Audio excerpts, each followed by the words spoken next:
السلام علیکم ورحمۃ اللہ وبرکاتہ۔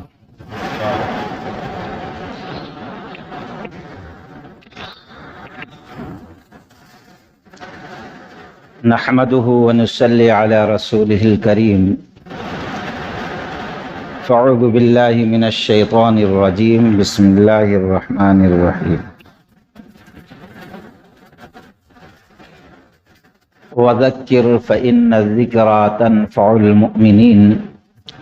رب اشرح لي صدری ویسر لي امری واحلل عقدۃ من لسانی یفقهوا قولی۔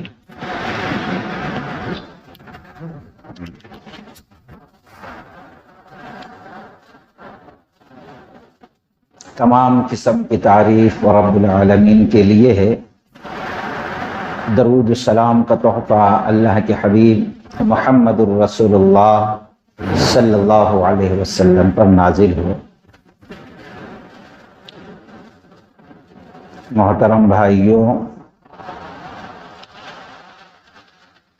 اللہ نے اپنے فضل و کرم سے ایمان کی دولت کے ساتھ ہمیں ایسے ایام عطا کیے ہیں، اگر سنت نبوی کے مطابق ہم یہ ایام گزاریں، عبادت صالحہ کرتے، اعمال صالحہ کرتے ہوئے، تو انشاءاللہ اس کے ذریعے سے اللہ ہماری دنیا اور آخرت بہتر بنا دے گا، اور دنیا اور آخرت کی ذلت رسوائی سے ہمیں نجات عطا فرمائے گا۔ یہ مہینہ اور خاص کر کے یہ راتیں جو چل رہی ہیں، جس کی آج تیسری رات ہے، یہ آخری عشرے کی یہ 10 راتیں جو ہیں پورے سال کے راتوں سے سب سے افضل ہیں۔ ایام کے حساب سے، دن کے حساب سے عشرہ ذی الحجہ ہیں، اور رات کے حساب سے سب سے بہتر راتیں سال کی یہ آخری کی راتیں۔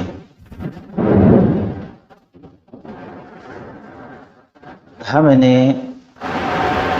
اس مختصر سے مجلس کے لیے ابھی ایک حدیث سے صرف منتخب کی ہے، جو میں سمجھتا ہوں حالات کی ضرورت بھی ہے، رمضان ہو یا غیر رمضان،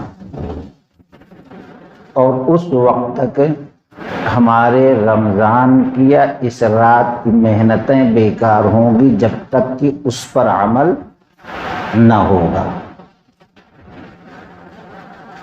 اس حدیث کو امام ترمذی رحمۃ اللہ علیہ نے اختصار کے ساتھ، امام احمد بن حنبل رحمۃ اللہ علیہ نے تھوڑی وضاحت کے ساتھ نقل کی۔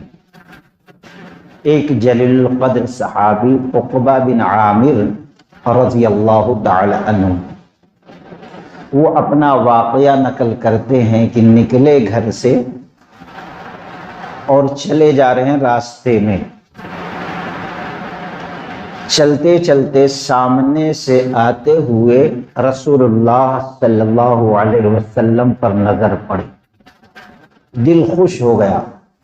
صحابہ بڑی محبت، بڑی چاہت، بڑی عقیدت رکھتے تھے نبی صلی اللہ علیہ وسلم۔ کائنات کے ساری چیزوں سے زیادہ محبوب چیز محمد الرسول اللہ صلی اللہ علیہ وسلم کے ذات اقدس تھی۔ عقبہ بن عامر رضی اللہ تعالیٰ عنہ بہت خوش ہوئے اور سوچا کہ میں آج سلام کرنے میں پہل کروں گا، لیکن چونکہ ابھی دور تھے، یہاں سے سلام کریں تو شاید وہاں تک آواز نہ پہنچے یا کہ زور سے چیخنا پڑے، اس لیے سوچے کہ تھوڑا قریب ہو جائیں گے جب سلام کروں گا۔ تھوڑا قریب آئے اور سوچا اور تھوڑا قریب ہوں گے تو میں سلام کروں گا، اور ہم لوگوں کیا انتظار، وہ آ رہا ہے ہم کو سلام کرے۔ یہاں معاملہ الٹا ہے کہ ہم سلام پہلے کریں گے۔ کہتے ہیں یہ سوچ کہ میں آگے بڑھ رہا تھا ابھی میں سوچ رہا ہوں کہ اللہ کے نبی صلی اللہ علیہ وسلم بازی مار لے گئے، کہا السلام علیکم ورحمۃ اللہ وبرکاتہ، جواب دیا، لیکن بڑی تکلیف ہوئی، بہت افسوس ہوا کہ میں پہلے سلام کرنا چاہ رہا تھا لیکن اللہ کے نبی صلی اللہ علیہ وسلم بازی مار لے گئے۔ لیکن ہم نے سلام کا مطلب نہیں سمجھا، اس لیے ہم سلام کرنے میں توہین سمجھتے ہیں، ہم انتظار کرتے ہیں دوسرا سلام کرنا۔ پیارے نبی علیہ الصلوۃ والسلام نے فرمایا ان اول الناس من بدأ بالسلام، اللہ کے نزدیک اس کا مقام اونچا ہے، وہ بہتر ہے، وہ افضل ہے جو سلام کرنے میں پہل کرتا ہے، اور ہم اپنی شان میں گستاخی سمجھتے ہیں کہ ہم اس کو سلام کریں کیا۔ اللہ کے نزدیک سلام کرنے والا بہتر ہے، اس لیے ہمارا اور آپ کا بھی مزاج یہ بنے، سامنے والا چھوٹا ہو بڑا ہو سلام ہم کریں، تاکہ لوگوں کی نظر میں نہیں لیکن رب کی نظر میں ہم بلند ہو جائیں اور نبی کی سنت پر عمل ہو جائے۔ خیر قریب آئے، ہاتھ ملایا، مصافحہ ہوا تو چہرے پہ رنج غم تھے عقبہ بن عامر رضی اللہ تعالیٰ کی، میں پہلے سلام نہیں کر سکا، ایک افضل عمل سے محروم رہ گیا۔ پیارے نبی علیہ الصلوۃ والسلام نے سلام میں پہل کر دی۔ نبی علیہ الصلوۃ والسلام بڑے محبت، بڑے پیار سے، بڑے شفقت سے ان کے ہاتھ کو پکڑ لیا، اور پھر تھوڑا راستے کے بیچ میں نہیں بازو میں ٹھہر گئے۔ یہ اخلاق ہے، ہم آپ بیچ روڈ میں ٹھہر جاتے ہیں، شروع کر دیں، آنے جانے والے کو تکلیف، وہاں کوئی بھیڑ نہیں تھی لیکن پھر بھی راستہ تھا لوگوں کے چلنے کا، اللہ کے نبی صلی اللہ علیہ وسلم اپنے صحابی کا ہاتھ پکڑ کے بازو ٹھہر گئے۔ عقبہ بن عامر رضی اللہ تعالیٰ عنہ نے دیکھا کہ موقع بڑا اچھا ہے، کوئی نہیں ہے، کچھ نہ کچھ فائدہ اٹھا لیا جائے۔ کہتے ہیں یا رسول اللہ من نجا، اے اللہ کے نبی علیہ الصلوۃ والسلام مجھے بتائیے کہ نجات کن چیزوں میں ہے۔ اللہ اکبر، یہ نہیں کہا کہ آج کا ماحول جو چل رہا ہے، یا کہ دنیا کے جو حالات چل رہے ہیں، یا کہ بھوک پیاس کی جو تکلیف ہم برداشت کر رہے ہیں، یا دشمنوں کا سامنا کرنا پڑ رہا ہے، یا کہ عذاب قبر سے، یا کہ مرنے کے بعد میدان محشر کی پریشانیوں، یہ نہیں، من نجا یا رسول اللہ صلی اللہ علیہ وسلم، بڑا جامع سوال، دنیا، قبر، میدان محشر، اے اللہ کے نبی ذرا خبر دیجئے کہ نجات کس چیز میں ہے۔ آپ صلی اللہ علیہ وسلم نے فرمایا املک لسانک ولیسعک بیتک وابکی علی خطیئتک، تم چاہتے ہو کہ نجات پا جاؤ دنیا کی پریشانیوں سے، دنیا کے فتنوں سے، دنیا کی مصائب سے، دنیا کی آزمائش سے، عذاب قبر سے، قبر کی تاریکی سے، قبر کے عذاب سے، یا کہ میدان محشر کے پریشانی سے نجات پانا چاہتے، املک لسانک، تم اپنے زبان کو اپنے قابو میں رکھو، آپ رات بھر عبادت کریں، رات بھر پیشانی ٹیکے رہے، لیکن ایک لفظ نکل جائے آپ کی زبان سے، ایک رات کی نہیں بلکہ پوری زندگی کی عبادتیں رائگاں ہو جاتی۔ اسی لیے اللہ کے نبی صلی اللہ علیہ وسلم نے فرمایا یہ زبان پکڑ کر، اس زبان کی وجہ سے کتنے لوگ گھسیٹ کر دوزخ میں داخل کر دیے جائیں گے۔ میدان محشر قائم جنگ ہوئی، غزوہ احد، بڑے بڑے صحابہ شہید ہوئے، ایک خاتون آئی، نوجوان کی لاش پڑی ہوئی ہے، خون میں لت پت، شہادت کا درجہ حاصل ہوا ہے، ماں پہ قابو ہو جاتی ہے اور زبان سے نکلتا ہے یا بنی لکا جنہ، اے میرے لاڈلے، اے پیارے بیٹے، تجھ کو جنت مبارک ہو۔ اللہ کے نبی صلی اللہ علیہ وسلم نے سنا، کہا چپ ہو جاؤ۔ سوال اٹھتا ہے، آپ پر ایمان لایا، آپ کی اطاعت کی، آپ کے ساتھ میدان جنگ میں آیا، لڑتا رہا اللہ کی خالص رضا کی چاہت میں، اللہ کی خوشنودی کے لیے لڑتا رہا، زخم پہ زخم، خون سے لت پت ہوتی رہی، لیکن یہاں تک کہ شہید ہو گیا اللہ کے دین کی سربلندی کے لیے۔ یہ جنتی نہیں تو کون جنتی ہوگا؟ اللہ کے نبی صلی اللہ علیہ وسلم نے فرمایا، کس کو خبر، زبان سے نہ جانے کب کیا لفظ نکل گیا ہوگا کہ اس الفاظ کے وجہ سے اللہ تبارک و تعالی ناراض ہو گیا ہوگا اور اس کی ساری نیکیاں یہاں تک کہ شہادت کو بھی برباد کر دیا ہوگا۔ تو پتہ کیا چلا، بڑی سے بڑی نیکیاں یہ زبان کو صحیح استعمال نہ کرنے کی وجہ سے ان کا انسان کے سمجھ میں بھی نہیں آتا کہ پورے عبادتیں رائگاں ہو جاتی ہیں۔ ہم لوگ نکلتے مسجد سے، کیسی کیسی باتیں ہوتی، غیبت، چغل خوری، شکوہ شکایت، لعن تان، اور یہ ساری چیزیں حرام ہے، سب کے سب بیکار ہو جاتے۔ ابو سعید رضی اللہ تعالی عنہ کہتے ہیں، جب سورج طلوع ہوتا ہے صبح، اعضائے جسم جتنے ہیں وہ سب کے سب زبان کو کہتے ہیں کہ اللہ تبارک و تعالی سے ڈرتی رہ، اگر تو سیدھی رہی تو ہم سب سیدھے رہیں گے، اور اگر تو ٹیڑھی ہو گئی تو ہم سب ٹیڑھے ہو جائیں گے۔ اللہ کے نبی صلی اللہ علیہ وسلم گزر رہے، 12 حدیث آپ لوگوں نے سنایا ہوگا، کہا یہ دونوں قبر والوں کو عذاب ہو رہا ہے، اور کسی بڑے گناہ کے وجہ سے نہیں کہ جس سے نہ بچ سکتے ہوں، بہت آرام تھا ان گناہوں سے بچنا۔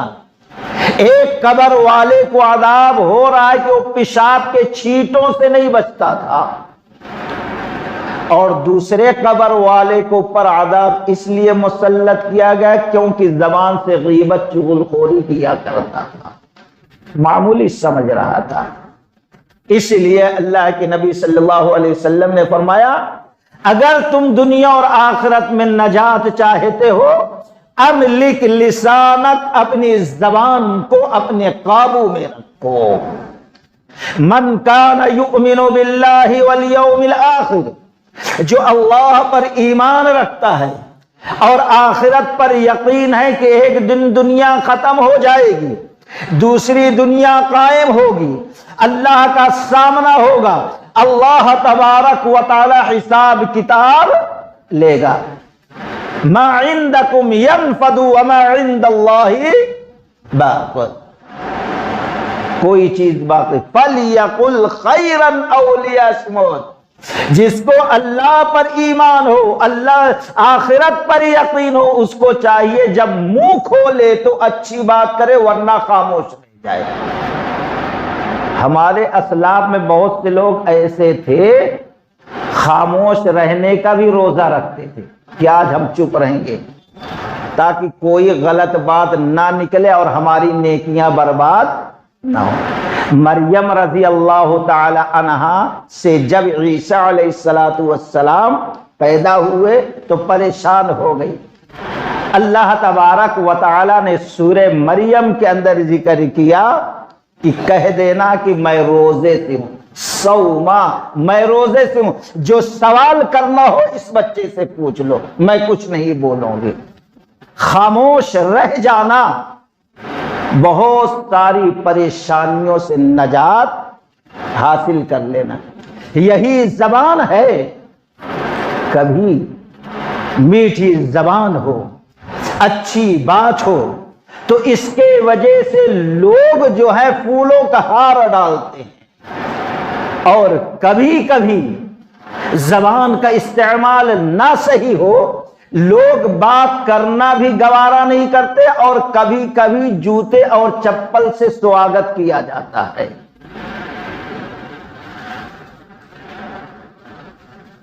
حافظ ابن کثیر رحمت اللہ علیہ نقل کرتے ہیں حضرت لقمان علیہ الرحمہ کے بارے میں، ایک سورہ ہی اللہ نے ان کے نام سے نازل کر دی، وَإِذْ قَالَ لُقْمَانُ لِبْنِهِ، جو انہوں نے نصیحت کی اپنی اولاد کو، اللہ کو بڑی پیاری لگی ہے۔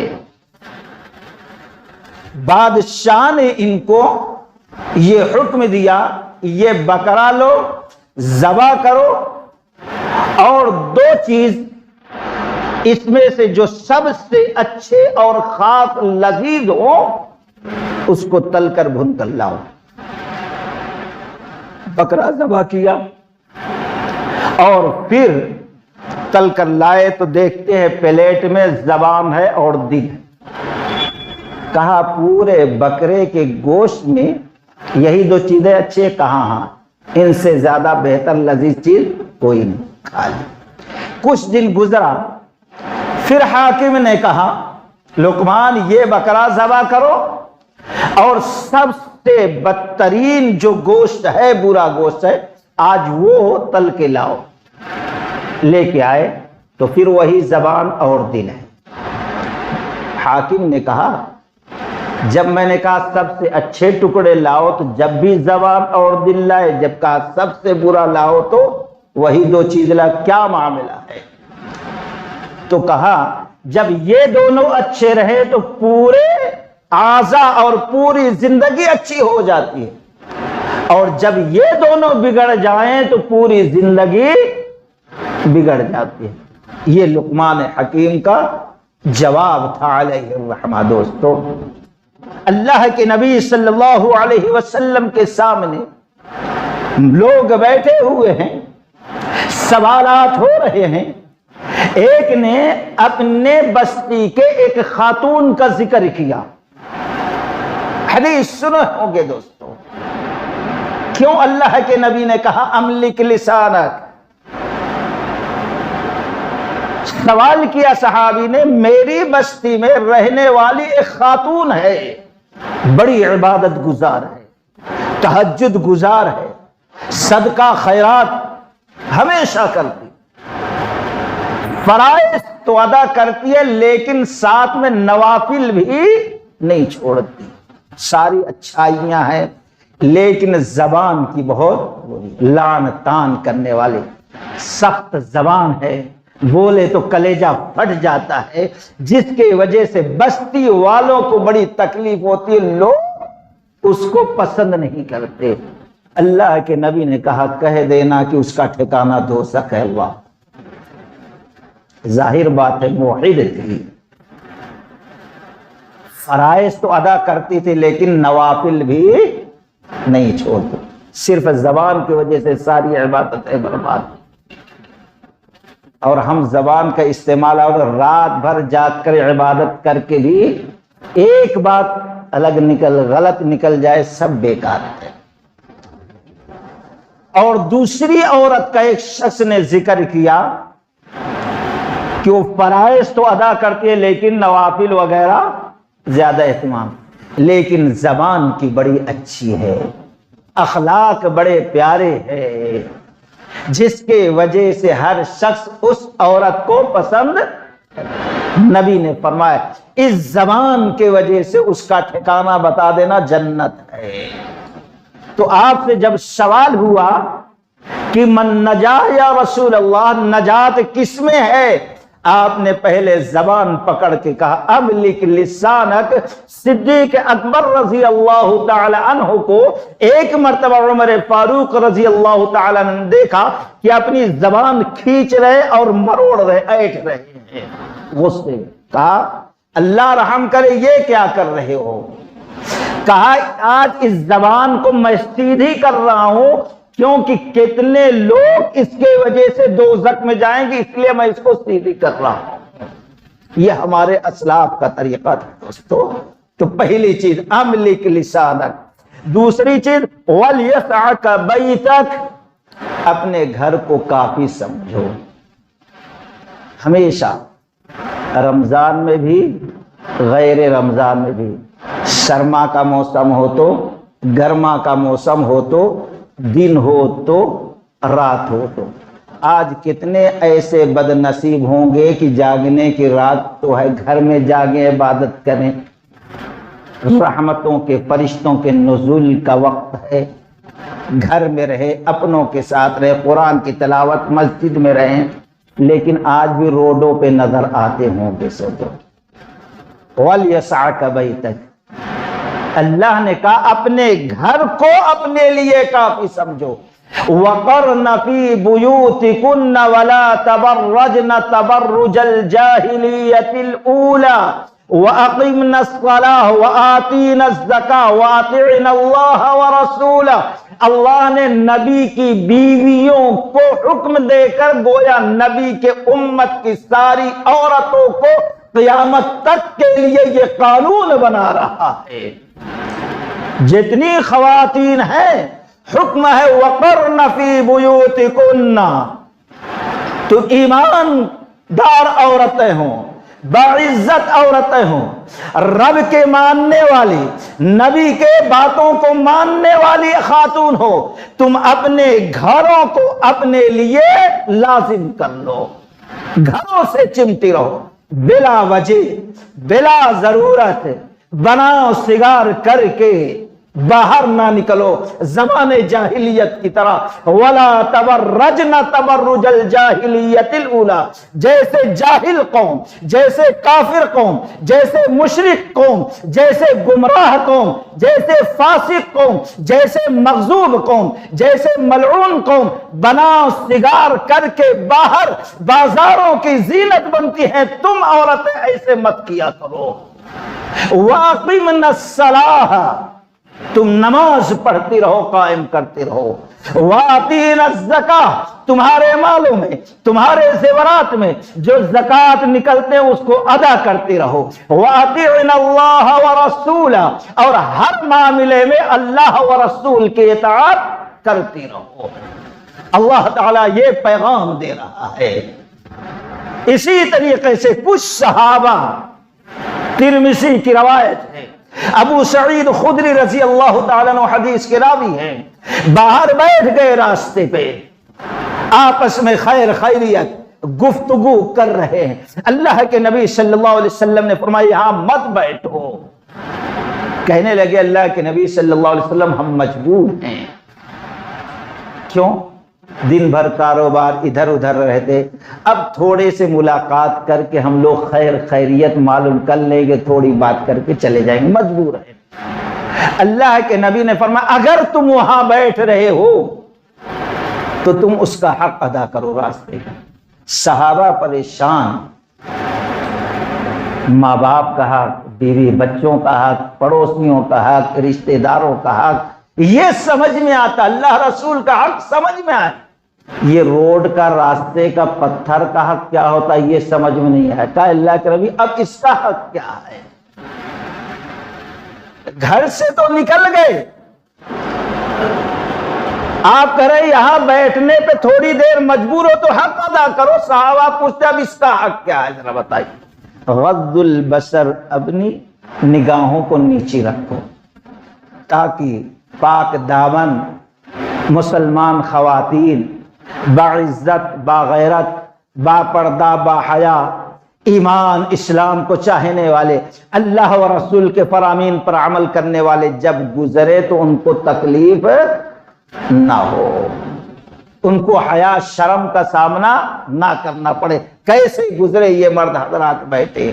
اس لیے غض البصر، نگاہ کو نیچی رکھو، اور پھر وقف الاذا، اپنے ہاتھ سے کسی کو تکلیف نہ دو، نہ زبان سے نہ ہاتھ سے. یہ مومنوں کی شان ہے، صفت ہے دوستو. اور تیسرے، امر بالمعروف والنہی عن المنکر. اب وہاں بیٹھنے پر مجبور بھی ہو تو اچھائی کا حکم دیتے رہو، موبائل کھول کر اسی میں مت رہو. ایک دوسرے کے خلاف شکوہ شکایت لعن طعن نہ کرو. اگر ایک شکایت کر رہا ہے تو دوسرے پر فرض ہے کہ امر بالمعروف، اچھائی کا حکم دے. اور غلط گناہ کا کام کر رہا ہے تو بول دے، اس کو منع کر دے. اللہ کی قسم، نبی کی اس سنت پر عمل کر دے ہر انسان. اچھائی کا حکم دے. شروعات کہاں؟ اپنے گھر سے کرے. اگر شوہر غلط کر رہا ہے تو بیوی ٹوک دے یہ غلط ہے. غلط بیانی کر رہی ہے تو روک دے شوہر. بیٹا کر رہا ہے تو باپ روکے، بھائی کر رہا ہے تو بہن روکے، دوست دوست کو روکے. یہ ماحول کی اصلاح ہوگی دوستو. اللہ کے نبی نے فرمایا اچھائیوں کا حکم دے، برائیوں سے روک. اگر یہ ساری چیزیں کر سکتا ہے تو بیٹھے، ورنہ پھر گھر میں آ کے بیٹھ جائے. یہ اللہ کے نبی صلی اللہ علیہ وسلم کا حکم ہے. وَلْيَسْعَكَ بَيْتُكَ، اپنے گھر کو. آج فتنوں کا دور ہے، شر و فساد کا دور ہے، بگاڑ کا دور ہے. نہ جانے کب کیا ہو جائے، کیا معاملہ پیش آ جائے. اس لیے اپنے گھر کو کافی سمجھے. جب گھر میں رہے تو ہر آدمی فون الگ الگ لے کر نہیں. باپ ہے تو بیٹوں کو بیٹھائے، دعائیں سکھائے، ادب سکھائے، اخلاق سکھائے، قرآن سکھائے. اسی طریقے سے اولاد جو ہے ماں باپ کی خدمت کرے، حسن سلوک کرے، اچھا برتاؤ کرے. وہ جو کام کر رہے ہیں اس میں ہاتھ بٹائے. یہ کام ہونا چاہیے گھر کے اندر. وَلْيَسْعَكَ بَيْتَكَ، اللہ کے نبی نے فرمایا عقبہ تم نجات چاہتے ہیں تو اپنے گھر کو کافی سمجھ لو. نمبر 3، وَأَبْكِ عَلَى خَطِيئَتِكَ، اپنے گناہوں پر تم رو لو تاکہ تمہارے خطائیں جو ہیں جب رو گے، آنکھوں سے آنسو بہیں گے تو اس کے ذریعے سے اللہ زندگی بھر کے خطائیں معاف کر دیتا ہے. دوستو یہ مغفرت کی راتیں چل رہی ہیں. اگر یہ راتیں یوں ہی گزر گئی اور پھر اسی حالت میں موت آ گئی تو ہم سے بڑا بدنصیب کون ہوگا. اللہ کے نبی صلی اللہ علیہ وسلم نے فرمایا جو شخص رمضان کا مہینہ پائے وہ بخشوا کے جنت کا مستحق حقدار نہ قرار لے تو اللہ تبارک و تعالی اس کے ناک کو خاک آلود کرے، ذلیل رسوا کر دے. یہاں بھی ذلت کا سامنا، موت کے بعد بھی ذلت کا سامنا، میدان محشر میں ذلت اور رسوائی کا سامنا ہوگا. دوستو یہ راتیں جو ہیں ہاتھ پھیلانے کی ہے. ایک ایک گناہ کو یاد کر کے اس گناہ پر نادم ہو، شرمندہ ہو اور اے اللہ اس گناہ کو چھوڑ دیں گے، یہ اللہ سے وعدہ کریں اور اس گناہ کا نام لے کر اللہ تعالیٰ سے بخشش طلب کریں. اللہ تعالیٰ گناہ کو بخش دے گا. آج امام صاحب کرائے جب ہی دعا ہوگی تو یوں یوں کر کے ختم. یہ عجیب و غریب ہے. آج ہم سمجھتے ہیں فلاں مسجد میں لمبی چوڑی دعا. یہ دعا کا معاملہ اللہ سے ہوتا ہے اور یہ اکیلے میں چپکے چپکے ہوتا ہے. قرآن اٹھاؤ، نبیوں کے دعاؤں کا جو تذکرہ ہے خفیہ، چپکے چپکے وہ دعا کی رات کے اندھیروں میں.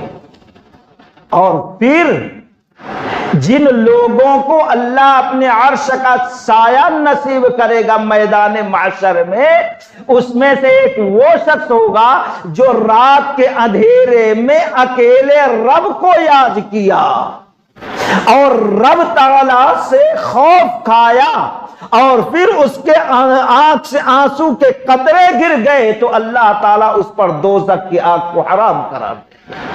ادعوا ربکم تضرعا وخفیہ، تم تمہارے رب سے دعا کرو تضرع، خاکساری، تواضع کے ساتھ، اور چپکے چپکے، خفیہ چپکے چپکے کرو، لوگوں کے درمیان نہیں، زور زور سے نہیں، لمبی چوڑی دعائیں نہیں، بلکہ خاکساری کے ساتھ، تواضع کے ساتھ، عاجزی کے ساتھ، ندامت کے ساتھ، شرمندگی کے ساتھ، قلب کی حاضری کے ساتھ، چپکے چپکے جب اللہ سے مانگو گے تو اللہ تمہاری دعاؤں میں اثر پیدا کرے گا۔ وَأَبْكِ عَلَىٰ خَطِيئَتِكَ، نبی نے فرمایا اگر تم نجات چاہتے ہو تو اپنے گناہوں پر، غلطیوں پر رو لو۔ بیت المقدس کا محاصرہ ہوا گیا ہے، ذرا تاریخ دہراؤ دوستو۔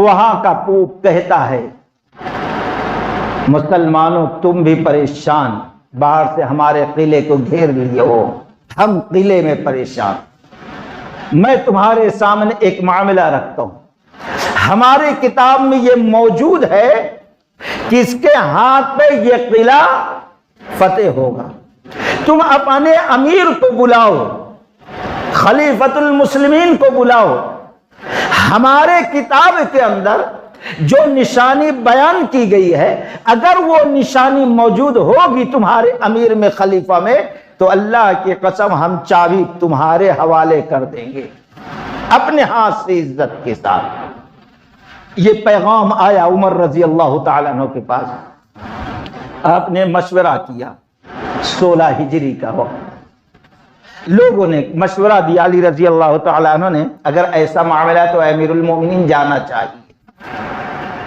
تیاری ہوئی، پوری کائنات لے کے جانا، پوری زندگی کی کمائی ہے کیا؟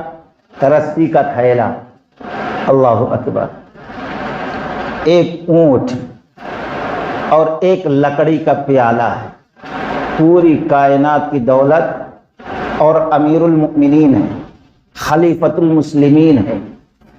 اگر دشمن شراب پی کر مست ہے، بے ہوش ہے، ایسے بدمستی میں غلطی سے اگر کسی کے زبان سے عمر رضی اللہ تعالیٰ عنہ کا نام نکل جاتا تھا تو پورے محفل میں جو شراب سے بدمست رہتے تھے ان کے اوپر ختم ہو جاتا تھا۔ ایسا امیر، ایسا رعب، ایسا دبدبہ دشمنوں پر۔ لیکن پوری کائنات کیا ہے؟ آج بھی ہم امیروں کو دیکھتے ہیں، آج بھی چھوٹے موٹے چدی پدی نیتاؤں کو دیکھ لو، یا دین کا نام لینے والے جو عمراء لوگ ہیں، ذمہ دار لوگ ہیں، کیا یہ سادگی نظر آتی ہے؟ بلا کار کی نہیں چلیں گے؟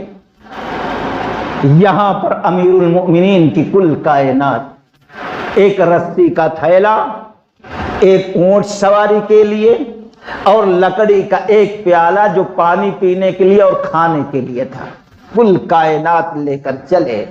ایک سواری ہے، 2 سوار ہیں، غلام اور خود، باری باندھ لیتے ہیں، تھوڑی دور غلام سوار ہوتا، پھر اس کے بعد عمر رضی اللہ تعالیٰ عنہ سوار ہوتے۔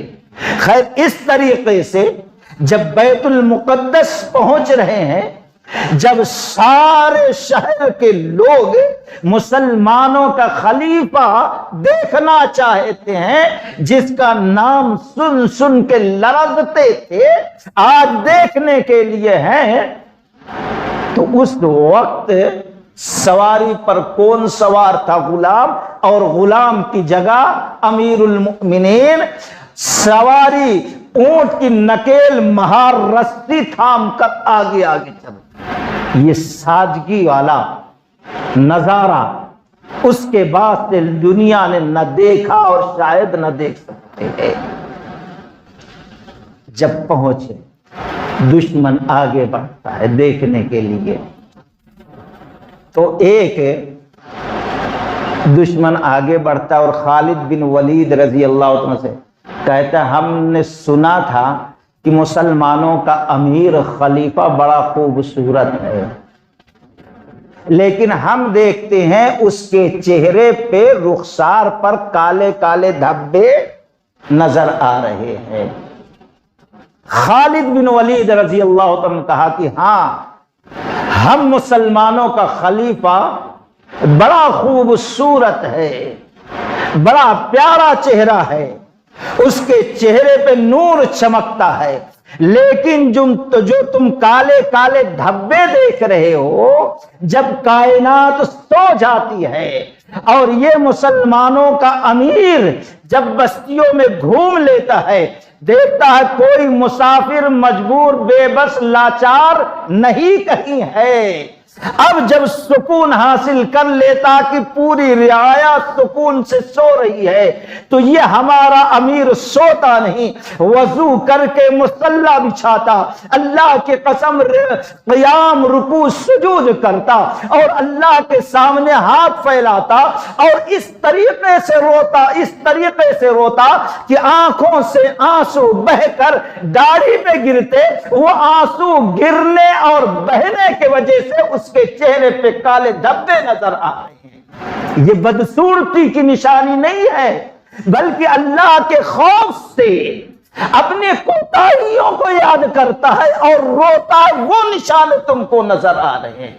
یہ کون شخصیت ہے جو اللہ کے خوف سے اس طریقے سے روتا ہے کہ اس کے چہرے پر آنسو گرنے کی وجہ سے سیاہ دھبے پڑ گئے ہیں؟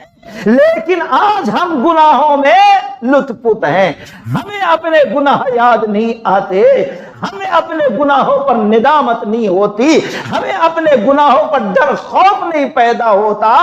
کیوں؟ آخر وجہ کیا ہے؟ وہاں ایک نہیں، بار بار اللہ نے نبی کے زبان سے اعلان کرایا تھا عمر جنتی ہے، عمر جنتی ہے، عمر جنتی ہے، لیکن کیا وجہ ہے کہ اس طریقے سے عمر روتا ہے کہ آنکھوں پر سیاہ دھبے پڑے ہیں؟ اور ہماری حالت کیسی ہے دوستو؟ وَأَبْكِ عَلَىٰ خَطِيئَتِكَ، یاد کر لو، جو یہاں نہ رویا وہ قبر میں روئے گا، جو یہاں نہ رویا اپنے غلطیوں پہ گناہوں کو یاد کر کے بخشوانے کے لیے، وہ میدان محشر میں روئے گا۔ فَلْيَضْحَكُوا قَلِيلًا وَلْيَبْكُوا كَثِيرًا، چاہیے کہ ہنسے کم اور روئے زیادہ۔ تو جب عقبہ بن عامر رضی اللہ تعالی عنہ نے سوال کیا من نجاہ یا رسول اللہ، آپ نے کہا املک لسانک ولیسعک بیتک وابکی علی خطیئتک، زبان کو قابو میں رکھو اور اپنے گھر کو کافی سمجھو، بلا وجہ باہر آوارہ گردی چلر پنا کرتے ہوئے باہر نہ جاؤ اور ہمیشہ اپنے غلطیوں کا محاسبہ کرو، یاد کرو، نادم ہو، کہیں اس گناہ کی وجہ سے ہماری دنیا تو برباد نہیں ہو رہی ہے، آخرت تو برباد نہیں ہو رہی ہے، عذاب قبر ہمارے لیے تیار تو نہیں کیا جا رہا ہے۔ ان تین چیزوں میں نجات ہے دوستو۔ تین جواب نبی نے دیا، بات ختم ہوئی، علیک سلیک کر کے اپنی جگہ چلے گئے۔ ابھی کچھ دن گزرا تھا، کچھ لمحہ، کہ ایسے وقت میں عقبہ رضی اللہ تعالیٰ عنہ کہتے ہیں میں ایک دن پھر جا رہا تھا، اتفاق دیکھیے رسول اللہ صلی اللہ علیہ وسلم چلتے ہوئے آ رہے، میری نگاہ پڑی، میں سوچا آج کچھ بھی ہو جائے سلام میں ہی پہلے کروں گا۔ یہ تڑپ، یہ جذبہ کاش کہ ہم لوگوں میں اللہ پیدا کر دے۔ کہتے ہیں سوچا تھوڑا قریب آ جائے، قریب ہوا، لیکن اس دن نبی تو بازی مار لے گئے، آج کہیں پھر بازی نہ مار لے جائیں، اس لیے اللہ کے نبی صلی اللہ علیہ وسلم دور ہے۔ میں خوب زور سے السلام علیکم ورحمت اللہ وبرکاتہ یا رسول اللہ، اللہ کے نبی صلی اللہ علیہ وسلم ابھی دور ہیں، سلام کا جواب دیا اور آپ مسکرا دیے ان کی طرف، ان کی کوشش کو دیکھ کر ابھی دور ہی ہے، سلام چیخ کر کیا جا رہا ہے۔ شرمائے نہیں کہ لوگ کہیں گے پاگل ہو گیا، کیا اتنا چیخنے کی ضرورت، قریب تو آ ہی رہے جب کر لینا تھا، کیونکہ اللہ کے نبی نے فرمایا تھا ان اول الناس، اللہ تعالی کے نزدیک بہتر افضل وہ ہے جو سلام میں پہل کرے۔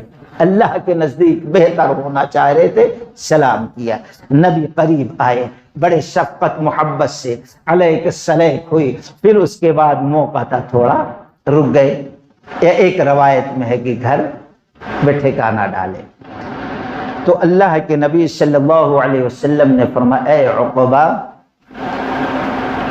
دو صورتیں ایسی نازل کیا ہے رب نے کہ اس سے پہلے کسی کتاب میں کسی نبی کو ایسی سورہ نہیں دیا، اور بڑی صورتیں ہیں، بڑی صورتیں ہیں، اس جیسی صورت ابھی نازل نہیں ہوئی تھی، اور اس جیسی سورہ اللہ نے کسی نبی رسول کو نہیں دیا، اس جیسی سورت تورات زبور انجیل میں نہیں نازل فرمایا، ایسی صورت ہے بتائیے؟ آپ نے فرمایا بہت بڑی صورت ہے، لیکن اس شرط پہ بتاؤں گا کہ تم وعدہ کرو کہ اس وقت تک بستر پہ لیٹ کر سوگے نہیں جب تک کہ ان صورتوں کو تم پڑھ نہ لو۔ کہا کون سی سورت؟ دو صورتیں تو معوذتیں، لیکن اس میں قل هو اللہ احد 3 مرتبہ، قل اعوذ برب الفلق 3 مرتبہ، قل اعوذ برب الناس 3 مرتبہ۔ ویسے ہر نماز کے بعد ایک بار ہے، لیکن نماز فجر اور نماز مغرب کے بعد 3 مرتبہ۔ سونے سے پہلے بھی اللہ کے نبی صلی اللہ علیہ وسلم نے فرمایا اے عقبہ 3 مرتبہ پڑھنا، اور اپنے ہاتھ میں ایسے تھوڑا تھوک کا چھینٹا پڑ، پھر اس کے بعد سر پہ اور سامنے کے پورے حصے پہ اس کو پھیر لینا، سو جانا۔ بڑی اہم صورت ہے دوستو، نمازوں کے بعد پڑھنے کی۔ کوئی بیمار ہو پڑھ، آپ خود بیمار ہیں، عائشہ رضی اللہ تعالیٰ عنہ کہتی ہیں جس مرض میں رسول اللہ صلی اللہ علیہ وسلم دنیا کو چھوڑے آپ تکلیف میں مبتلا تھے، ایسے وقت میں میں انہی صورتوں کو پڑھتے اور برکت کے لیے نبی رحمت کے ہتھیلی کو پھیلاتی اور اس کے اندر دم کرتی اور نبی کے ہاتھ کو نبی کے جسم پر پھیرتی رہتی تھی۔ بڑی اہم صورت ہے، اس کے معنی اور مفہوم کو پڑھو دوستو۔ کوئی آپ سے حاسد حسد کر رہا ہے، آپ دیکھ تو نہیں سکتے، لٹ سے دشمن مارنے آئے بچ جائیں گے، تلوار سے مارنے آئے بچ جائیں گے، بندوق سے مارے گا بچ جائیں گے، لکڑی سے مارے گا لیکن حاسد کے حسد سے کیسا بچیں گے؟ وَمِن شَرِّ حَاسِدٍ إِذَا حَسَدَ، ہم اللہ کی پناہ میں آئیں گے۔ وہ جادو کر سکتا، چال چل سکتا، ہمارے خلاف سازشیں کر سکتا، نہ جانے کیا کر سکتا۔ وَمِن شَرِّ حَاسِدٍ إِذَا حَسَدَ، حاسد کے حسد سے اللہ تیری پناہ میں، تیری حفاظت میں آتے۔ جادوگر نہ جانے بیٹھ کر کہاں جادو کرتا، لیکن ہم پڑھ لیں ان صورتوں کو، حاسد کے حسد سے، جادوگر کے جادو سے اللہ کے پناہ میں آئیں گے۔ نبی پر جادو ہوا، اللہ نے جبریل امی کو بھیجا، یہ سورہ نازل ہوئی اور بار بار پڑھتے رہے، اللہ تعالیٰ نے جادو کا اثر، ہر قسم کے شیطان کا وسوسہ ہو تو انسان کا شر ہو تو، جادوگر کی جادوگری ہو تو، حاسد کا حسد ہو تو، کسی قسم کی بلا ہو، ان صورتوں کو پڑھ لے تو اللہ کی حفاظت میں آ جاتے، اللہ حفاظت فرمائے گا۔ اسی لیے جب موت کو، نیند کو موت کی بہن کہا گیا، بے خیال بے خبر ہو کر ہم سو جاتے ہیں، کچھ بھی ہو سکتا ہے، لیکن جب پڑھ لیتے ہیں تو اللہ کی حفاظت میں ہم ہوتے ہیں، اللہ ہماری حفاظت کرتا ہے دوستو۔ تو اللہ کے نبی صلی اللہ علیہ وسلم نے جب یہ کہا بڑی صورتیں ہیں، یقین نہیں ہے چھوٹی چھوٹی صورتیں ایک ایک منٹ میں پڑھ لیں گے، کہتے ہیں لیکن جب اللہ کے نبی صلی اللہ علیہ وسلم نے نماز فجر میں یہ دونوں صورتیں پڑھی، آج امام صاحب پڑھے تو مقتدیوں کو غصہ جا رہی، یہ کیا بھائی سورہ چھوٹی چھوٹی صورت پڑھتے کیا؟ مغرب کی نماز میں پڑھنے والی سورہ فجر میں پڑھ رہے ہیں۔ اللہ کے نبی صلی اللہ علیہ وسلم سفر میں تھے، نماز فجر میں انہی دونوں صورتوں کو پڑھا۔ حضرت عقبہ رضی اللہ تعالیٰ کہتے ہیں اب مجھے یقین آ گیا کہ یہ آیت کے حساب سے تو چھوٹی ہے، لیکن معنی مفہوم فضیلت مقام مرتبے کے حساب سے بہت بڑی ہے، یقین آ گیا۔ جب نبی نے وعدہ کر کے ان کو بتایا تو اب اپنی زندگی کے آخر عمر میں کہتے ہیں اس وقت نبی سے ہم نے وعدہ کیا تھا، نبی نے ہم کو سورتوں کو نام بتایا اور کہا پڑھنے سے پہلے، سونے سے پہلے پڑھ کر دم کر لیا کرو۔ جب کہتے ہیں اب حالت یہ ہے کہ اس وقت تک نیند نہیں آتی جب تک کہ ان سورتوں کو پڑھ کر ہاتھ پہ دم کر کے اپنے جسم پر پھیر نہ لو۔ یہ مومنانہ انداز ہے دوستو۔ یہ صرف ان راتوں ہی میں نہیں، یہ صرف رمضان کے مہینے میں نہیں، رمضان کے بعد 11 مہینوں میں نہیں، پوری زندگی میں اپنے لیے اس کو ضروری کر لو دوستو۔ یہ دوسری ملاقات تھی عقبہ بن عامر رضی اللہ تعالیٰ عنہ کے، جو نبی علیہ السلام نے ان تینوں سورتوں کو پڑھ کر دم کرنے کی نصیحت کی اور اس کے فوائد بھی ان کو نظر آئے۔ کہتے ہیں چلے گئے۔ اب اس کے بعد کچھ دن گزرا تھا، پھر کہتے اب میں جا رہا ہوں۔ اتفاق تھا اللہ کے نبی صلی اللہ علیہ وسلم ادھر سے چلے آ رہے ہیں، دل باغ باغ ہو گیا، نبی آ رہے ہیں، ملاقات ہوگی، کچھ سیکھنے کا موقع ملے گا، لیکن ابھی بھی سوچتے ہیں اس دن ملاقات کے وقت میں نے بازی ماری تھی، سلام پہلے کیا تھا، آج بھی میں ہی بازی ماروں گا اور سلام پہلے کروں گا۔ اب اللہ کے نبی صلی اللہ علیہ وسلم آ رہے ہیں، ابھی سوچ رہا اس دن بہت زور سے چیخا تھا، نبی مسکرا دیے تھے، اب اچھا نہیں دکھتا، اتنا زور سے نہیں، اس لیے اللہ کے نبی قریب آ جائے۔ ابھی یہ سوچ رہے ہیں قریب آ جائیں، قریب آ جائیں، زیادہ چیخنا نہ پڑے۔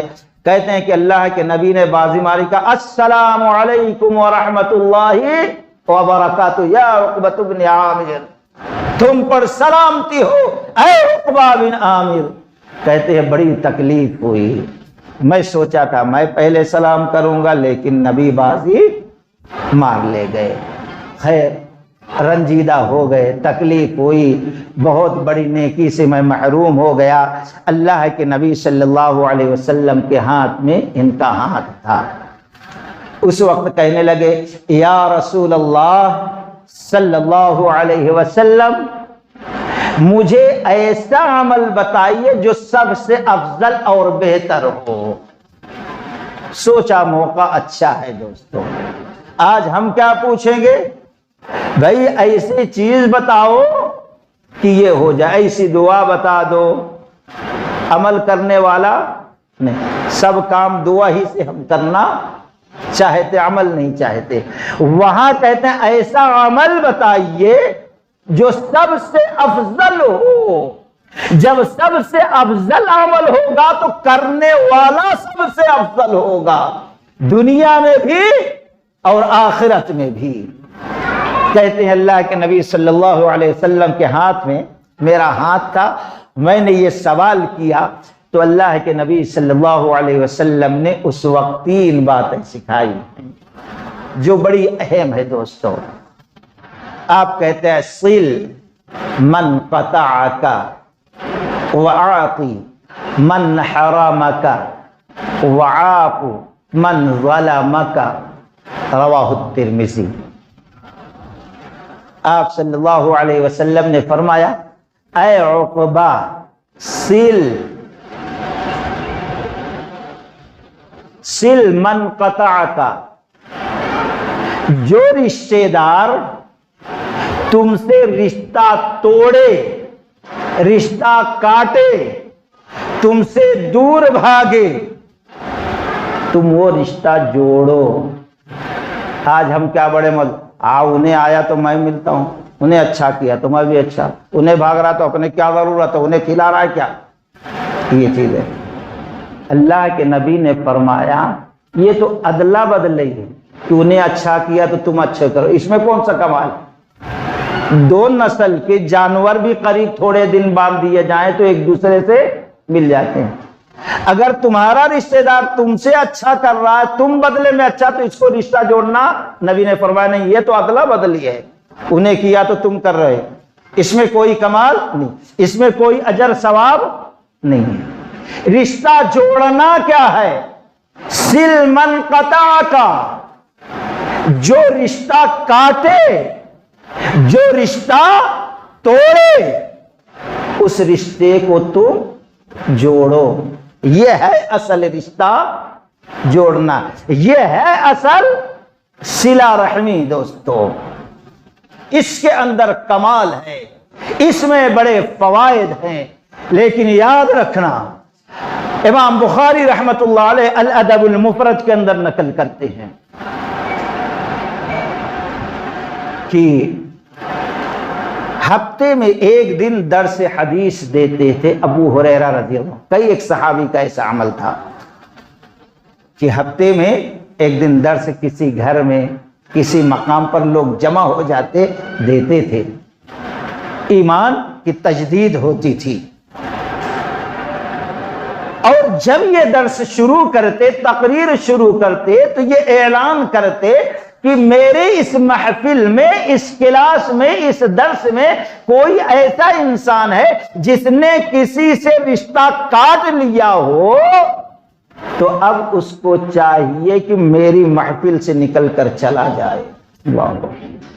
ایک مرتبہ اعلان کیے تو ایک شخص نکل کے چلا گیا۔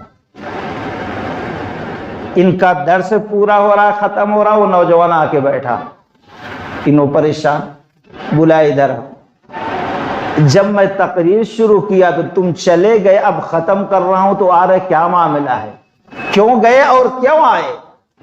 اس نوجوان نے کہا جب آپ نے یہ اعلان کیا جس نے کسی سے رشتہ کاٹ دیا ہو وہ ہماری محفل سے چلا جائے تو میں نکل گیا۔ بہت دنوں سے میں نے اپنے خالہ سے رشتہ ختم کر دیا تھا، آپ کے کہنے کے بعد میں جا کر معافی مانگا اور ان کو راضی کیا، اور انہوں نے پوچھا بیٹا آج کیوں آئے، کس بات سے مجبور ہو کے آئے؟ تو میں نے آپ کا اعلان بتا دیا۔ تو میری خالہ نے پوچھا جا کر پوچھو صحابی رسول ابو ہریرہ رضی اللہ تعالیٰ عنہ سے، انہوں نے ایسا اعلان کیوں کیا؟ صحابی رسول اب بتائیے، میں تو وجہ بتا دیا کہاں گیا کیوں گیا، اب آپ بتائیے کیوں ایسا اعلان کرتے؟ کہا میں اس لیے ہمیشہ یہ اعلان کرتا ہوں کیونکہ میں چاہتا ہوں کہ یہ رحمت والی جب محفل ہے تو اللہ کی رحمتوں کا نزول ہوتا رہے، لیکن ایسی مبارک محفل میں بھی کوئی رشتہ کاٹنے والا ہوتا ہے تو اس کے رشتہ کاٹنے کے نحوست سے اللہ تعالیٰ ایسے محفلوں میں اپنی رحمتوں کو روک لیتا ہے۔ میں اس لیے اعلان کرتا ہوں کہ کوئی ایسا ہے تو چلا جائے تاکہ رحمتوں کا نزول ہوتا رہے۔ اب بتائیے ہم قرآن کی تلاوت کرتے رہیں گے، دعائیں کرتے رہیں گے، ذکر و اذکار کرتے رہیں گے، لیکن ہم نے رشتے کو توڑا ہے تو ہماری عبادت کا ہم کو کیا اجر ثواب ملے گا؟ حضرت عبداللہ بن زبیر رضی اللہ تعالی عنہ، ان کے خالہ نبی صلی اللہ علیہ وسلم کی پیاری لاڈلی بیوی عائشہ رضی اللہ تعالی عنہا ہیں، کسی وجہ سے ناراض ہو گئی اپنے بھتیجے سے، تو ان کو بڑا احساس ہوا۔ عبداللہ بن زبیر رضی اللہ تعالیٰ عنہ نے اپنے دوستوں سے کہا چلو بھائی ہم کو ہمارے خالہ سے ملا دو، نئی بات کر رہی ہے بہت دنوں سے۔ مسور رضی اللہ تعالی عنہ، مقداد رضی اللہ تعالی عنہ گئے، سلام کیا، مقداد رضی اللہ تعالی جواب دیا، تو کہا کیا ہم گھر میں داخل ہو جائیں؟ کہا ہاں۔ ابھی اپنے لیے جا، کیا میں آ جاؤں؟ کہا آ جاؤ۔ تو پھر اکل، کیا ہم پورے آ جائیں، داخل ہو جائیں؟ نیچے منڈی کی ہے، دیکھ نہیں رہی ہیں کتنے لوگ ہیں، اکل کیا تمام لوگ آ جائیں؟ تو انہوں نے کہا آ جاؤ۔ نیچے چہرہ رکھ کے کچھ کام کر رہی تھی۔ یہ دونوں صحابی مسور رضی اللہ تعالیٰ عنہ، مقداد رضی اللہ تعالیٰ عنہ سامنے سے آئے۔ عبداللہ بن زبیر رضی اللہ تعالیٰ عنہ خاموشی سے چپ کے پیچھے سے آئے کہ خالہ دیکھ نہ پائے، نہیں تو باہر ہی روک دیں گے، غصے میں ہے، بات نہیں کریں گے، دروازہ بند کریں۔ پیچھے سے آ کر جم کر پکڑ لیے، لپٹ گئے، سلام کیا، کہا چھوڑ تو کیسے آیا؟ ناراض ہونے لگے، کہا معافی چاہتا ہوں خالہ جان، معاف کر دو ہم کو۔ کہا نہیں معاف کروں گا۔ دوستوں نے کہا کہ اے مائی عائشہ رضی اللہ تعالیٰ عنہ، کیا آپ کو یہ حدیث معلوم نہیں ہے کہ اللہ کے نبی علیہ السلام نے فرمایا اگر کسی شخص نے کسی مسلمان سے قطع تعلق کر لیا، 3 دن سے زیادہ ہو گیا، تو اللہ اس کی عبادت ہی قبول نہیں کرتا، اس کی عبادت قبول نہیں ہوتی۔ دوستو کہتے ہیں جب یہ سنے تو تکے پکے ہو گئے اور فوراً بے اختیار چیخ اٹھی، میں نے عبداللہ کو معاف کر دیا، میں نے عبداللہ کو معاف کر دیا، میں نے عبداللہ کو معاف کر دیا۔ اور اس کو اتنی بڑی غلطی انہوں نے محسوس کیا، رونے لگی، آنکھوں سے آنسو جاری ہو گئے، یہاں تک کہ روتے روتے جو دوپٹہ سر پہ ڈال رکھا تھا آنسوؤں سے وہ تر ہو گیا۔ اور اس گناہ کے معافی کے لیے وقتاً فوقتاً انہوں نے 1 نہیں 2 نہیں 10 نہیں 20 نہیں 25 نہیں 60 غلاموں کو آزاد کر دیا کہ اتنی بڑی غلطی مجھ سے ہو گئی تھی، میں نے اپنے بھانجے عبداللہ سے رشتہ توڑ دیا تھا، اللہ معاف کر دے۔ 60 غلام کو آزاد کر دیا۔ اور جب اس غلطی کو یاد کرتی، اللہ کی قسم اسی طریقے سے روتی کہ روتے روتے آنسو سے دوپٹہ تر ہو جایا کرتا تھا۔ یہ احساس غلطی اللہ کے نبی صلی اللہ علیہ وسلم نے فرمایا اے عقبہ، سب سے بہتر عمل، افضل عمل تم پوچھتے ہو تو سنو، سل من قطع کا، جو رشتوں کو کاٹے، جو رشتہ دار دور بھاگے، تم سے ملنا نہ چاہے، تم سے نفرت کرے، تم کو برا بھلا کہے، تم اس رشتے کو جوڑو، یہ سب سے افضل عمل ہے۔ پھر اس کے بعد دوسری چیز آپ صلی اللہ علیہ وسلم نے فرمایا وَآتِي مَنْ حَرَمَكَ، تم اس کو دو جو تم کو نہ دیتا ہو۔ آج سیویاں کس کو پلاتے؟ جو آپ کو پلایا ہو۔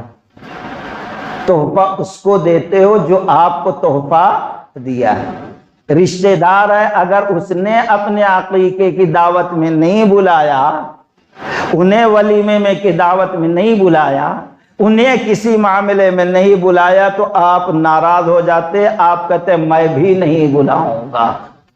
ہاں، غیروں کو آپ تحفہ دیتے ہوں گے، لیکن اپنوں کے بارے میں کبھی آپ نے سوچا؟ آپ زکوٰۃ نکالے ہوں گے، آپ صدقے پہ صدقہ کیے ہوں گے، آپ تحفے پہ تحائف دیے ہوں گے، لیکن کبھی یہ سوچ کر کہ میرا فلاں رشتہ دار ہے ہم اس کو دیں گے، دیے آپ؟ اللہ کے نبی کہتے ہیں وَأَعْطِ مَنْ حَرَمَكَ، اے عقبہ تم سب سے اچھے، سب سے زیادہ فضیلت والا عمل پوچھتے ہو تو سنو، جو تم کو نہ دے، محروم کر دے، تم اس کو دیا کرو، اس کو دو تحفہ۔ امام بخاری رحمت اللہ علیہ بخاری شریف کے اندر نقل کرتے ہیں کہ اللہ کے نبی صلی اللہ علیہ وسلم کی بیوی حضرت میمونہ رضی اللہ تعالیٰ ایک لونڈی تھی، اس کو آزاد کر دیا، جا تو آزاد ہے۔ اللہ کے نبی صلی اللہ علیہ وسلم کو بتایا نہیں، کچھ کہا نہیں۔ اس کا معنی یہ ہے کہ اگر بیوی کے پاس کچھ چیز ہے، زیور، وہ اس کی جائیداد ہے، وہ اس کی ملکیت ہے، وہ بیچتی ہے، کسی کو دے دیتی ہے، شوہر کو بھی اختیار نہیں ہے، ساس سسرے کے بھی اختیار نہیں ہے، کسی اور کا اختیار نہیں ہے۔ آج چھوٹی چھوٹی بات پہ نہ جانے کہاں سے توبہ اللہ تک بات ہو جاتے، ہم کو معلوم ہی نہیں، میں مراد، میں ساس، میں فلاں، اور انہیں ایسا کر دی۔ نہیں، وہ عورت کا ملکیت، وہ جائز جگہ کہیں بھی کر سکتے، ہمارا آپ کا اختیار نہیں۔ آزاد کر دیا، نبی صلی اللہ علیہ وسلم کو نہیں بتایا۔ باری کے دن جب اللہ کے نبی صلی اللہ علیہ وسلم آئے تو میمونہ رضی اللہ تعالیٰ عنہ کہا کہ اللہ کے نبی میں نے فلاں لوڈی کو آزاد کر دیا۔ تو اللہ کے نبی صلی اللہ علیہ وسلم اما انکی لو آتیتیہا، کیا تم نے اس کو آزاد کر دیا؟ کہا ہاں ہاں میں نے آزاد کر دیا اس کو۔ لو خالکی کان اعظم لاجرک، اللہ کے نبی صلی اللہ علیہ وسلم نے فرمایا اگر تم اس کو آزاد نہ کر کے تمہارے ماموں جو ہیں اپنے ماموں میں سے کسی کو دے دیتی تو اعظم کان اعظم لاجرک، تمہارے لیے بہت زیادہ اجر ہوتا، تھوڑا موڑا نہیں، بہت زیادہ اجر۔ دوسری روایت میں اللہ ڈبل اجر دیتا۔ آپ زکات نکال رہے ہیں، صدقہ دے رہے ہیں، تو ایسے وقت میں اللہ کی قسم ضروری ہے دوسروں کو دینے سے پہلے تھوڑا رک جاؤ اور یہ سوچو کہ آپ کا کوئی رشتہ دار مجبور تو نہیں ہے، محتاج تو نہیں ہے، غریب تو نہیں ہے، فقیر تو نہیں ہے، مسکین تو نہیں ہے، آپ کے صدقے کا، آپ کے زکات کا وہ مستحق تو نہیں ہے۔ اگر کوئی ایسے رشتہ دار ہے دوسرے کو دیں گے اس سے بہتر ہے رشتہ دار کو دیں، تو اللہ کی قسم پیارے نبی علیہ الصلوۃ والسلام نے فرمایا ڈبل اجر ثواب ہے۔ ایک صدقہ دینے کا، خیرات کرنے کا، زکات دینے کا، اور دوسرا صلہ رحمی کرنے کا، رشتہ جوڑنے کا، ڈبل اجر ثواب ہے دوستو۔ لیکن افسوس اس مبارک مہینے میں بھی جب ہم خوشی خوشی خوب صدقہ خیرات کرتے ہیں، سب کو دیں گے، لیکن کبھی یہ نہیں سوچیں گے ہمارے رشتہ دار میں فلاں مسکین ہے، محتاج ہے، اس کو دے دیں۔ تو اللہ کے نبی صلی اللہ علیہ وسلم اپنی بیوی کہتے ہیں اگر تم اپنے ماموں کو دے دیتی تو اللہ بہت زیادہ اجر تم کو عطا کرتا۔ وَعَاطِ مَنْ حَرَمَكَ، جو ہم کو نہ دے، تحفہ تحائف ہو یا ہمارے کوئی رشتہ دار میں مجبور مسکین ہیں، تو دوسروں کو صدقہ خیرات دینے سے پہلے اپنے رشتہ دار کو دے تاکہ اللہ تعالی ہمیں زیادہ سے زیادہ اجر، ثواب، نیکیاں، خیر اور بھلائیاں عطا کرے۔ نمبر 3، آخری چیز، اللہ کے نبی صلی اللہ علیہ وسلم نے فرمایا وَاعْفُ مَنْ ظَلَمَكَ، وَاعْفُ مَنْ ظَلَمَكَ، تم معاف کر دو اس رشتہ دار کو درگزر کر دو اس رشتہ دار کی بات کو جس نے تمہارے اوپر ظلم کیا ہے، ستایا ہے، مال ہڑپ کر لیا ہے، ظلم کیا ہے، خیانت کیا، چوری کیا، مارا پیٹا، کسی قسم کا ظلم ہے، تم اس کو معاف فرما دو۔ یہ سب سے بہتر اور افضل عمل ہے۔ آج ہم کیا پڑھتے ہیں؟ شب قدر کی دعا کچھ پڑھتے ہیں نا، یاد ہے؟ اے اللہ تو معافی کو پسند کرتا، اس لیے ہم کو معاف فرما دے۔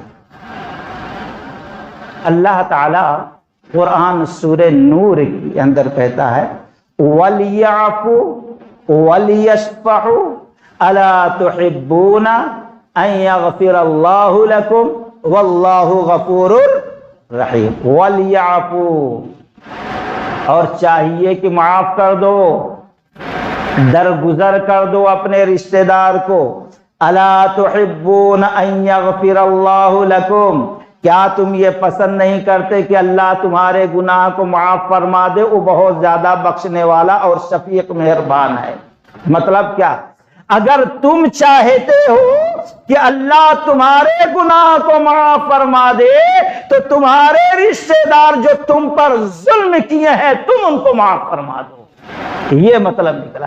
اس لیے جب دعا پڑھ رہے ہیں اس دعا کو زبان سے نکالنے سے پہلے اللہ کے اس حکم پر غور کرو کہ کون سا آپ کا رشتہ دار ہے جس نے آپ کو تکلیف پہنچایا تو آپ اس سے ناراض ہو گئے ہیں، یا کون سا رشتہ دار ایسا ہے آپ نے اس پر ظلم کیا ہے تو وہ آپ سے دور ہو گیا ہے۔ پہلے اس کو راضی کر لو یا اس سے راضی ہو جاؤ، پھر اس کے بعد دعا پڑھو اللہم انک عفو تحب العفو فاعف عنی۔ اے اللہ تو معافی کو پسند کرتا اس لیے تو مجھے معاف کر دے۔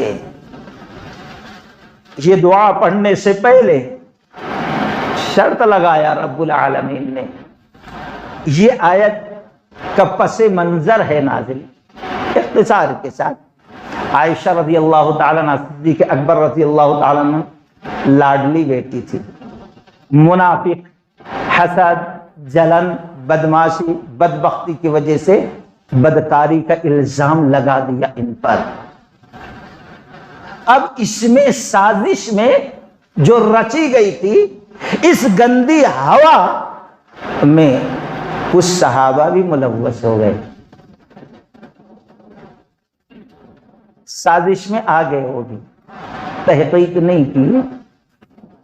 اس میں ایک صحابی مصطح رضی اللہ تعالی عنہ تھے جو رشتے کے بھائی تھے ابو بکر رضی اللہ تعالی عنہ کے، اور محتاج، غریب، مسکین، فقیر تھے، اتنا نہیں کماتے تھے کہ گھر کا خرچہ کھانے پینے کا چل جائے، تو وہ خرچہ ابو بکر رضی اللہ تعالیٰ عنہ اپنے بھائی مصطح رضی اللہ تعالیٰ عنہ دیتے۔ لیکن جب معلوم ہوا کہ میری بیٹی پر اتنا برا الزام لگایا گیا، ان میں شامل مصطح بھی ہے، اب بتاؤ دوستو، ہم کو آپ کو کوئی مارے کچھ کہے برداشت کر لیں، لیکن بہن بیٹی پر اتنا برا الزام لگے کبھی برداشت کریں گے؟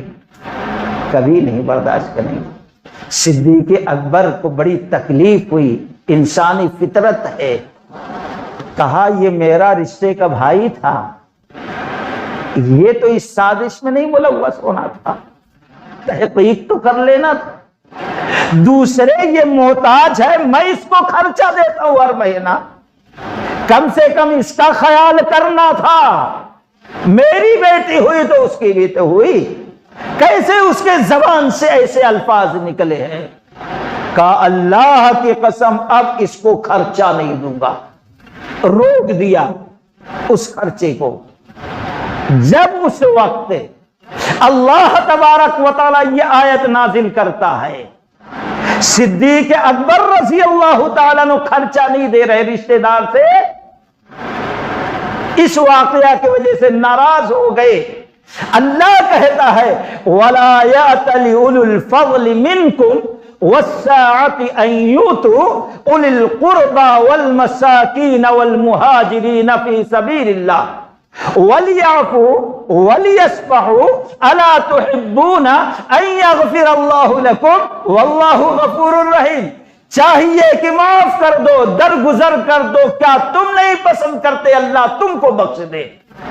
جب یہ آیت کریمہ نبی رحمت نے صدیق اکبر رضی اللہ تعالیٰ عنہ کو سنایا تو صدیق اکبر رضی اللہ تعالیٰ عنہ کے زبان سے یہ الفاظ نکلے بلا واللہ یا ربنا انا لنحب ان تغفر لنا، رواہ البخاری۔ امام بخاری رحمت اللہ علیہ اس آیت کی تفسیر میں یہ حدیث نقل کرتے ہیں، صدیق اکبر رضی اللہ عنہ کا کہ ہاں کیوں نہیں، اے ہمارے رب ہم یہ پسند کرتے ہیں آپ ہمارے گناہ کو معاف کر دے۔ اسی وقت مصطح کو معاف کر دیا، اور ابھی تک جو خرچہ دیتے تھے جس کو روک لیے تھے، اللہ کی قسم اب اس کے ڈبل خرچہ دینے لگے۔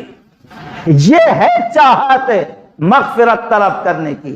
اب سوچئے جو ہم 3 راتوں سے محنت کر رہے ہیں اور 2 راتیں بچی ہیں، یا پورے رمضان جو عبادتیں کیے ہیں، اب یا اس کے بعد ہم چاہتے ہمارے دعاؤں میں اثر ہو، ہماری عبادتیں قبول ہوں، ہم اچھے عمل کریں، اللہ کے محبوب بندے بن جائیں، تو ایسے وقت میں جن رشتہ داروں سے ہم کو تکلیف پہنچی ہے یا جن کو ہم نے تکلیف پہنچایا ہے، معاف کر لیں اور کروا لیں۔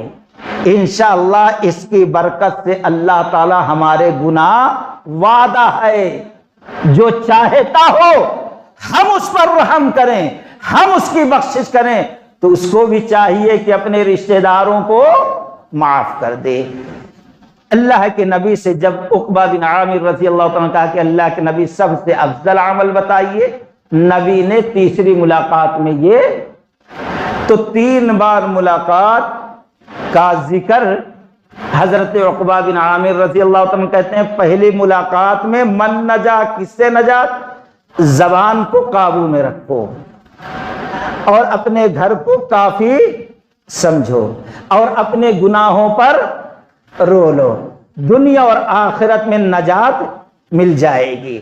اور پھر اس کے بعد دوسری ملاقات میں سونے سے پہلے ان 3 سورتوں کو پڑھ کر 3 بار اپنے جسم کے اگلے حصے میں، پیچھے کی روایت میں نہیں، سامنے کے حصے میں دم کر لیا کرو، دم کر کے پھیر لیا کرو۔